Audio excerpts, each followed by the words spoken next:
Hello बच्चों, जैसा कि आप सभी जानते हैं, देखो मैं आज जो आप लोगों के सामने लेकर आया हूँ बहुत ही ज़्यादा एक शानदार तरीके से आपको समझ में आएगी। देखिए, जैसा कि आप कहानी बहुत दिनों से सुनते आ रहे हैं, मैं गद्यखंड ही पढ़ा रहा था उधर।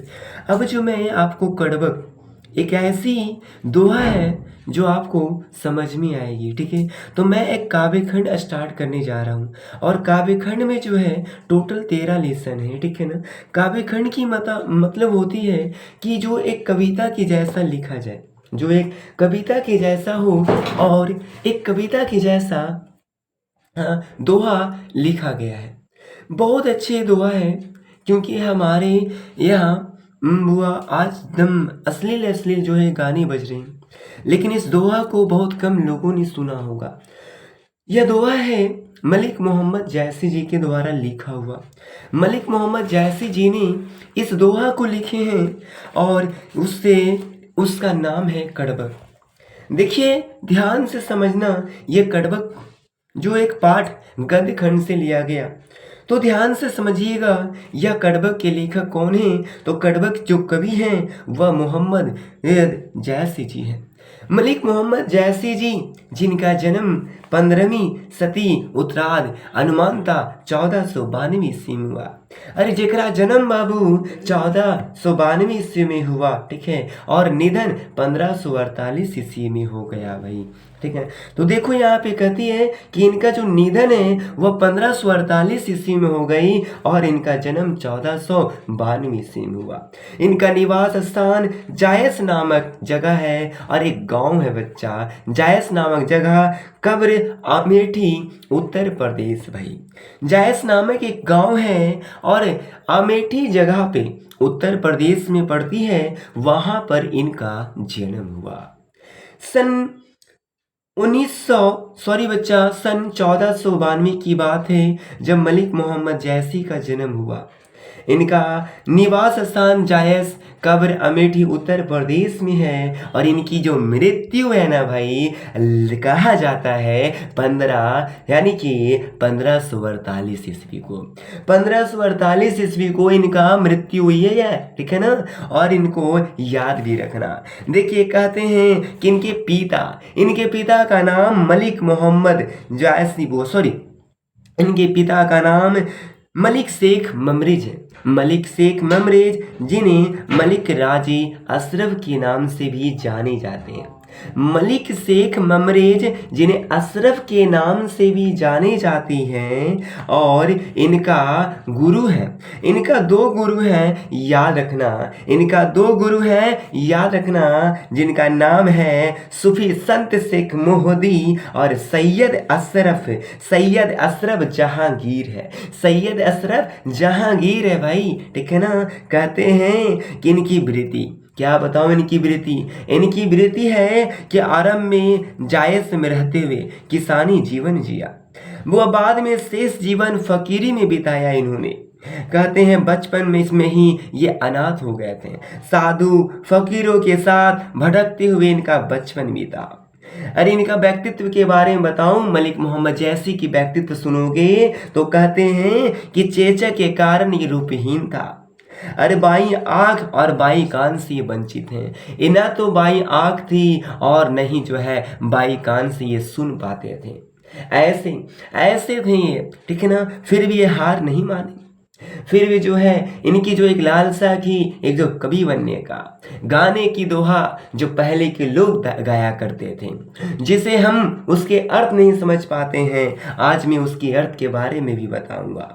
वो देखिए इनकी व्यक्तित्व क्या है। चेचक के कारण, चेचक आप समझते हैं काले जैसे हो जाते हैं, तो चेचक के कारण इनका चेहरा पूरे रूपहीन हो गया, बस सूरज जैसे लगने लगे। लेकिन क्या किया जाए, बाहर से कोई भी कैसे भी रहे, लेकिन अंदर से उसका मन बहुत ज़्यादा साफ रहती है। कहते हैं कि इनका जो बाई आँख है ना, बाई आँख से बच्चा जो है ये अंधे थे, बाई आँख से लोकाई नहीं देता था, और बाई आँख से और बाई कान से ये वंचित थे, और बाई कान से ये क्या थे भाई, भाई वंचित हो गए थे, ठीक है ना।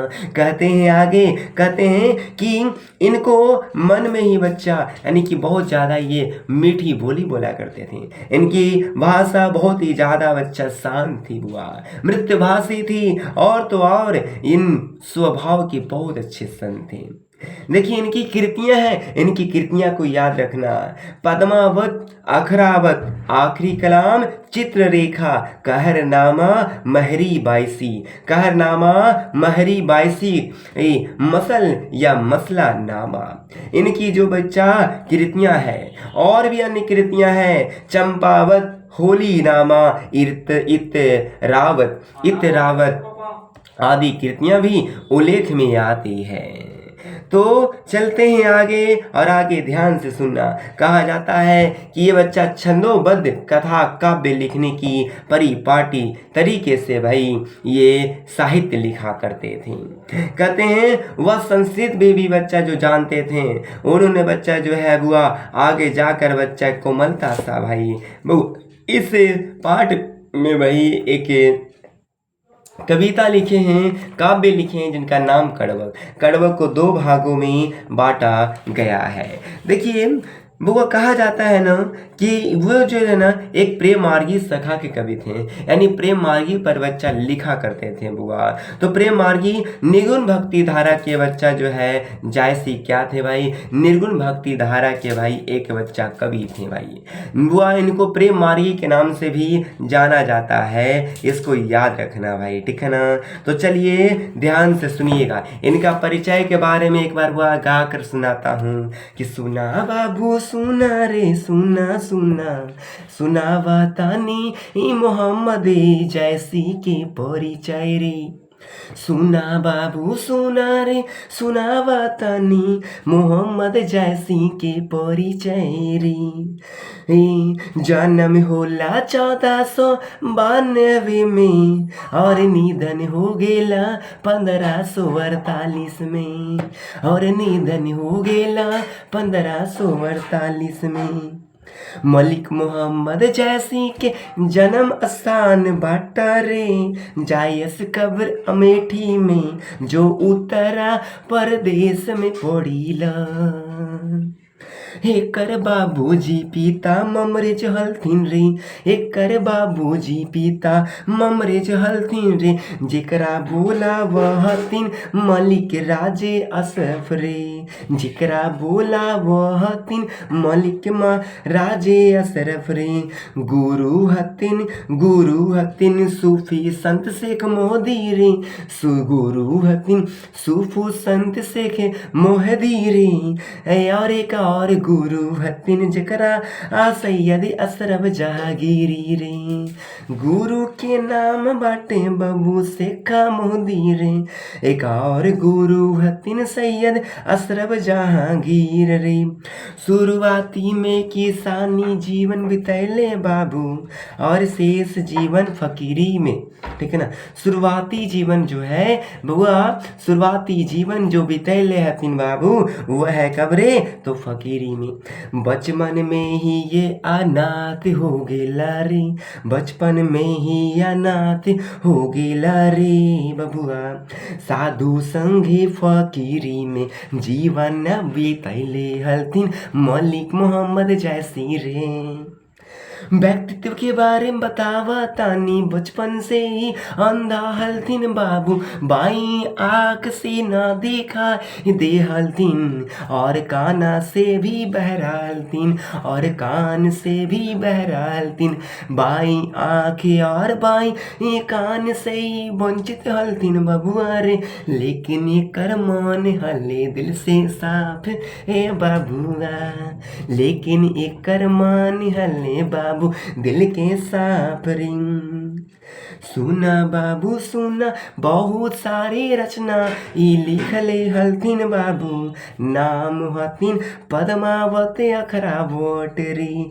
पद्मावती अखरावत जैसन आखिरी कलामा लिखले हलथिन बाबू रे।